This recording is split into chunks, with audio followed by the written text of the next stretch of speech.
as always, we try to sign players that can help us. But there's no reason after the first 2 games to complain or to think we need more. But if we can strengthen the squad, then we will always try to do that if it's for the right money and it's the right player. And there are only 3-4 days to go now. So yeah, let's see if we do something, and if we do something, what we can do. From the players that you're working with this weekend, and obviously it is a big game, what improvement do you feel you need to see that will give you the best chance of maintaining your own 100% record and ending Arsenal's? No, the most simple answer to that is a lot, because we face a very strong team, and that was already really good last season, and I think I've improved their squad a lot during the summer. So yeah, and if you then look at all the quality they have, but especially one thing that stands out in the season till now, and what stands out in a negative way for us, is that we've conceded, if I include the Bilbao game, 4 set pieces. And of course, as we all know, that's one of their strengths, not the strength, but one of their strengths, because they can play in multiple ways. You can see how well they are managed by Miguel, and they're working for 5 years together, because they can play almost every style there is in football, and that tells you how well managed they are. But one of their strengths is also set pieces, and that is an area where we, if you look at Monday, when we faced Newcastle, we conceded 2, and against Bilbao we conceded 2. It's a part we need to improve, where we, by the way, were really good at last season, so no panicking at all. We also had to defend at Newcastle 350 set pieces, so then only conceding 2 is not even so bad.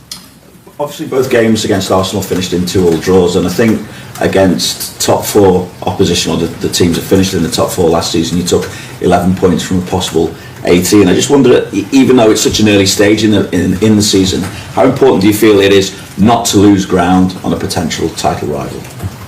Nah, not so much to do with losing ground, but yeah, it has to do with losing ground, but not that we play Arsenal. So it's more in the beginning of the season. You wanna normally teams don't play their best game unless you keep the same squad completely and you add 3, 4, 5, 6, 7 players. Then you can maybe expect that the team is growing even further. If you look at our situation, we've lost a few, we've added a few, so then it's not starting all the way new again, but I think it's normal that we play even better, not better, but even better in a few months than we do, or in a few weeks than we do now. But in the meantime, you can't lose ground, not a lot. Although I do think that it's. I would be surprised if there will be a point record this season in the Premier League. I would be surprised if one team gets more than 100 points because of the strength of the league. So you are able to drop once in a while a few points and still be competitive. I think in the end of the season. But the best thing you can do is not drop points at all. Thank you. Arne, just picking up on what you said there then, do you think that the league is more competitive noticeably this season than last season, based on what you just said?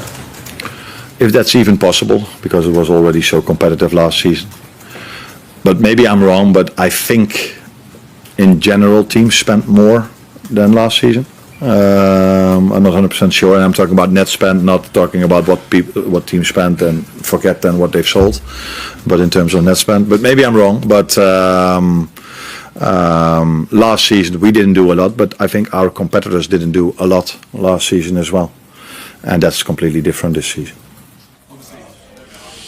Okay, well, as expected, Arne Slot not giving very much away on Alexander Isak. We'll continue our Isak and Newcastle chat as well in just a moment. Jimenez. Right, let's get back to what Arne Slot just said there, gentlemen. In fact, probably the biggest thing we learned there was that Vinny O'Connor eats stale donuts for breakfast. I mean, Vinny, a donut is one thing, but not a stale donut, mate. Come on, get a fresh one. Alexander Isak, he doesn't eat donuts for breakfast, I'll tell you that. Let's get back into how he could fit into Liverpool. So Alexander Isak comes in. How are you lining up their attacking options, their starting 11? I think he starts straight down the middle. But once he gets back to fitness, because I guess he's not sharp and he's not fit at the minute. But he will start if he goes to Liverpool. But what Arne Slot's great, isn't he? Because he covers all the bases and he sounds so positive all the time. And what he's saying, I think he's actually correct. If we can land a player of that quality for the right price, of course, any team would take him. But if we don't, I don't actually think he's panicking, because he has options that he believes in that can come off the bench or impact games. Ekitiki's done brilliantly, I think better than everyone thought he would do straight away. So I think he's probably in a position where he's like, to the board, go and get him if you can, if you're happy with it. If not, I'm okay. But Ekitike started so well playing through the middle as a number 9. So aren't you risking affecting his progress and his form by bringing Isak in, who I presume has to play through the middle, right? Yeah, but yeah, you are. But then I think it goes down to a conversation, or both players being professional and understanding what I have to fight for my position now. Ekitike has done brilliant, but if Isak comes in, he'll be feeling the pressure of that, him getting up to speed over the next few weeks. And also for Isak, it would be good, because it means he doesn't just go straight in. He now has to battle someone as well. Newcastle boss Eddie Howe, well, he's speaking now to our reporter Keith Downey. It's been a busy transfer window for you for a number of reasons. Players coming in, players you've tried to get in. But how busy is the last few days, the last week been, as you sort of furiously try and bring in a striker?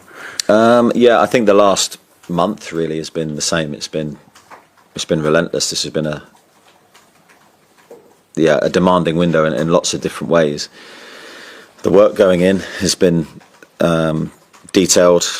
It has to be. We have to try and bring the right players to the football club, and there's been a big effort from everyone behind the scenes to try and achieve that. So as I said earlier, we look like we're getting closer, but nothing is signed yet. But it's certainly moving in the right direction. On a scale of 1 to 100, how much are you looking forward to it closing, the window closing on Monday night? 101. It'll be good, because I think you can then focus on what we love to do, which is the training and the players that we have, and trying to build the team, knowing that it's settled and all the emotion around the transfer window is gone. But yeah, of course, there's also benefits to the window, in a sense that if you need to improve the squad, you still have a chance to do it. And certainly we are looking to do that in the last few days. So going from what you're saying there, if you get Voltemad in and confirmed, are you still active in the window? Yeah, we're still looking, because I think there's still an opportunity maybe to improve the squad further. But I don't know quite what that will look like. But I think just small steps, really. Let's try and get the deal that we're working on done, and then see where we are. Given how active you are at the moment, I know obviously it feels like this plate's spinning, but what does that activity mean for the future of Alexander Isak? Do you expect him to still be a Newcastle player come Monday evening? Difficult for me to give you any clarity on the future, Keith. I've said before, I don't know what the future holds in that respect, because I'm not dealing with it myself. I've got no update from what I spoke about the other day. I'm concentrating on trying to bring players to the club. Will Osula came off the bench and scored the other night. He's like the only recognised striker you've got at the moment, unless you manage to get someone registered in time for tomorrow. Does he deserve a chance against Leeds tomorrow?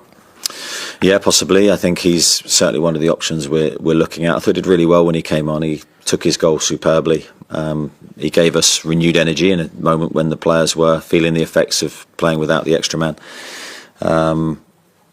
Yeah, I think he's improved a lot from this time last year when we first signed him.